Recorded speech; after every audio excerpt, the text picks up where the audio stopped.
Hai semua, jom buat nasi Pakistan kambing atau mutton Pakistani pulau.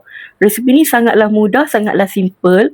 Kak ni ajar hampa masak nasi ni guna cara manual, guna periuk biasa, tak perlu guna rice cooker. Sebab kadang-kadang hampa masak guna rice cooker tu, dia jadi nasi tak masak lah kan, terlebih ayak lah. Okey, kita buat dia punya sos dulu ataupun dia punya sambal atau dia panggil chutney lah. Ini chutney tomato. Tapi Kak ni cheat sikit, Kak ni letak sos cili dan juga sos tiram. Sebab kalau kita tak letak benda tu rasa macam tak boleh nak telan. So kita bubuh lah. Kalau hampa suka, hampa bubuh. Kalau hampa tak suka, hampa tak payah bubuh. Dan Kak ni buat dia punya acar, atau dia panggil acar timun. Kita cuma letak timun, bawang, jus limau, daun ketumbar dan juga garam. Dan sedikit gula untuk bagi balance. Lepas tu kita akan kisar halia dan juga bawang putih, yang ni untuk nasi. Dan juga bawang ni kita tak payah kisar, kita akan hiris nipis-nipis macam ni. Bawang dia memang banyak.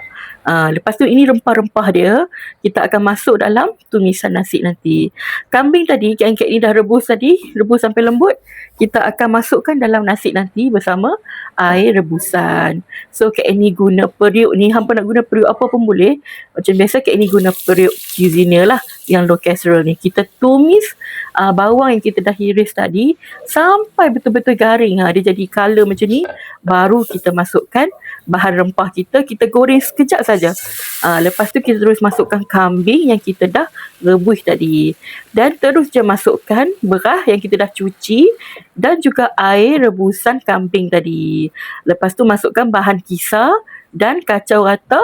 Hampa masuklah garam. Okey, garam ni kena bagi air nasi tu dia rasa masin. Masin macam air laut, barulah nasi kita nanti akan berasa. Hampa letaklah cili padi sikit nak bagi ada bau dan pedas. Lepas tu masaklah sampai air dia surut sikit. Bila nampak air dah surut, baru hampa tutup periuk dan hampa kecilkan api. Biar dia masak api paling slow sampailah nasi tu masak. Okey, kita hidangkan nasi ni dengan acar timun tadi dan juga sambal atau chutney tomato ni.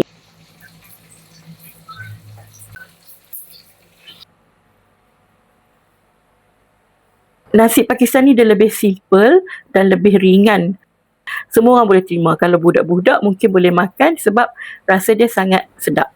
Okey, jangan lupa try Kak ni buat makan ni. Makan macam tu saja pun sedap. Atau boleh hidangkan dengan ayam goreng berempah ni. Nanti Kak ni share resipi ayam goreng berempah ni. Mudah saja rempah dia. Okey, jangan lupa try resipi yang mudah ni. Dan jangan lupa klik share dan like.